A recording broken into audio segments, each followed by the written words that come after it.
Hey, what's happening, everybody? Pastor Jerone here. Like, share, and subscribe to my channel. Leave a comment. Hit the bell so you get a notification when I drop a video. I've been getting a lot of calls and stuff in my inbox. Getting a lot of calls on my phone. I'm trying to have meetings and stuff to set up my prayer conference, and folks are blowing my phone up. People are upset about Donald Trump and that debate last night, which I laughed so hard. I laughed so much. My cheeks are hurting today. I really laughed so much. I appreciate President Trump for just being President Trump. Just imagine now. Imagine for a second. You've been investigated all these years. You've been lied on. You've had the deep state breathing down your neck. You've had people attack you for your choices with the virus. You've had people lie about your economy. 4 years you've been working hard. 4 years. You've been putting your all into keeping America great, making it great, doing everything you can. And you come face to face with one of the people who's responsible for it. Joe Biden, remember, was the one that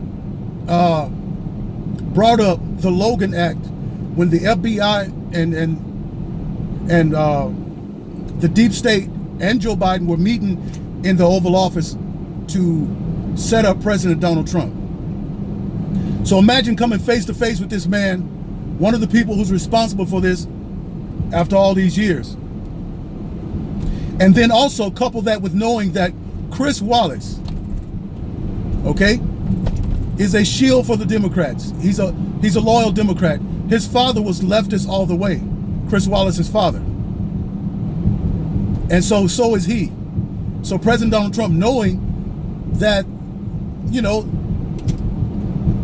the game is already rigged, okay? And I believe another thing that President Trump was trying to do was he tried to rattle Joe Biden, you know, because they know that he's all this stuff that most of his answers were rehearsed and well thought out, because they pre-thought out, because I believe that the answers and everything was all about that. This is why Joe Biden was hiding in his basement. He was preparing for these things, the debates. So, with all that said, let me just give you all the grades. I would grade President Donald Trump with a B-, and I would give Biden a C-. Okay? I will give my boy President Trump a B- and Joe Biden a C-. Now, let me also say this. President Donald Trump has been going across the country every day. He's been doing his rallies. The man is probably a little tired, need a little rest. But then again, he's been rehearsing his speech and practicing these thoughts over and over and over at these rallies. And he's gotten better since 2016. He's much better at his rallies, and he knows how to close at his rallies now. You know how he says, we're going to make America great again. We're going to make the country safe again. You know, he knows how to close a speech as well. But yesterday, I think he was just a little, his adrenaline was flowing. And I'm going to tell you in a minute where I think he could have done better. All right? But Joe Biden did okay. I was very surprised at Joe Biden, because I thought he was going to be out there stumbling all over the place, stammering, forgetting, and he held up okay. They must have shot him up with a bunch of B12 and a bunch of drugs. The drugs which he refused to take a drug test. And if I was President Donald Trump, I would set up the next debate. It had to be a drug test, and it has to be mandatory earplug check. Because they saying, there's videos out there on YouTube now that's showing that Joe Biden had a wire hanging out his chest. He kept trying to tuck it in. It was in his jacket. So someone was probably feeding him information. But let me say this on that. Have you ever had like earbuds or something in your ear, and somebody's talking in your ear and somebody else is sitting next to you? You're trying to have a conversation with the person in your face, and someone's trying to talk in your ear. It's very discombobulating. So if Joe Biden can do that, there's nothing wrong with his brain. You got to understand that. That's too complex for somebody that's on the first stages of dementia or Alzheimer's. He wouldn't be able to do that. I don't think. That's just me talking. So I don't know what it is. I think President Donald Trump hit Joe Biden on some great points. Joe Biden was lying about the economy, trying to bring up the coronavirus, because this is what them and the leftists and China was trying to set up. They was trying to blame Trump for the virus and the deaths. He kept saying 200,000. If I was Trump, I would have said, no, the CDC came out and said only 8%. So we're talking about 10,000 people. Okay, not no 200,000. It wasn't 200,000. It was about 10,000, which was less than what you did with the swine flu. So President Donald Trump got him on the, how many police associations are backing you up, Joe? He said the police associations are backing me because I'm the law and order president. And Joe said, well, I have some backing me too. Well, President Trump said, well, how many? How many you got, Joe? No, tell us. And then Chris Wallace came in, Chris Wallace, man. If I would have had a water balloon, I would have busted him up. If I'd have been in the crowd, I would have hit him with a water balloon. But yeah, as soon as Trump started getting the better of him on that and demanding an answer, Chris Wallace stepped in. And then also, when he brought up Hunter Biden, oh my goodness, President Donald Trump is a cold-blooded piece. I'm telling you. It's kind of like that moment when he hit Jeb Bush about 9/11, how his father and his brother and his family set up that 9/11. You could just hear the air drop out of the room. And Joe Biden was saying, I have a son that was honorable in the military. No, he said, wait a minute, are you talking about Hunter? You must be talking about another son. That was great. That was great. And I'm gonna just, for this last point, the 94 crime bill, when they had 2 minutes apiece to talk about the black community and what you could do for the black community, Joe Biden just kept, for his 2 minutes, he was saying that Donald Trump didn't do nothing for the blacks, he's racist, all that kind of stuff. Yeah, we heard that, right? But for President Donald Trump's 2 minutes, he opened up with a bang. And if he would have just stayed on that point, he would have did it.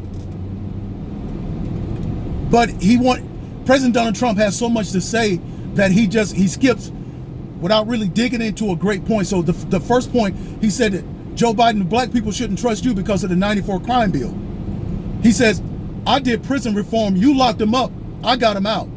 And if he would have stayed on that point, he should have talked about how many black families were destroyed, how many thousands of black families are still dealing with the fact that their loved one was locked up for all these years. They haven't been able to recover emotionally, psychologically, financially because of your destructive 94 crime bill. And he kept talking, and he called them super predators. And this is what you said about blacks. He should have stayed on that. And he also should have brought up the fact that under me, the black unemployment has a historical low. I'm getting black people jobs. Okay? Talk about how you dropped $500 billion in the black community for redevelopment and economic development. These are the things that he could have hit on for more time.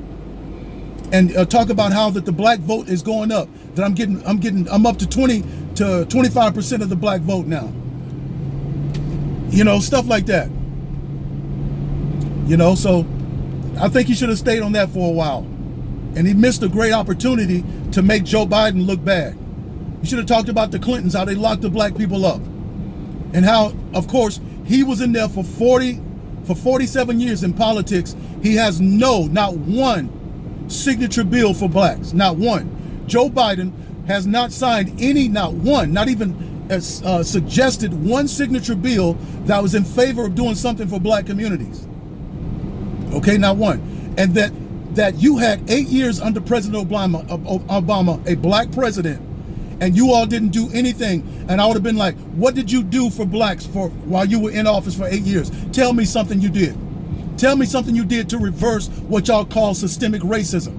Did you just? And so he missed that. He missed it. And I hated that he missed it. And that's why I'm kind of grading him at a B minus. But he's gonna have room to do better. I think coming face to face with Joe Biden, after all these years and all the trouble that they've been putting him through, I think it has his tension a little high. But the next one is going to be off the hook. But overall, I think President Donald Trump won it. He had to beat Chris Wallace and Joe Biden. Joe Biden wasn't even competition. Hey, come on, man. Come on, man. You're a clown. This guy's a clown. He sounds like an old 80s crackhead, like a cokehead from the 80s. But President Donald Trump was saying your son is a dopehead. He's a dropout. He's a military dropout. And how is he getting $2.33 million from a Russian woman? Hunter Biden was selling kids across the world. And if this guy is on drugs, what is he doing on Air Force 2 and on Air Force 1 traveling around the world for free? Okay? On the taxpayer dime. And those have been some good questions to ask. But y'all let me know what y'all think about it. Let me know what y'all think. Do y'all think President Donald Trump won? What do y'all think about the debate? A lot of people calling me, they saying, you still support Donald Trump? Of course I support Donald Trump. There was nothing that happened last night that would make me not support it. You know, he even has more of my support now. All right? Let me know what y'all think. Leave a comment. See you on the next one.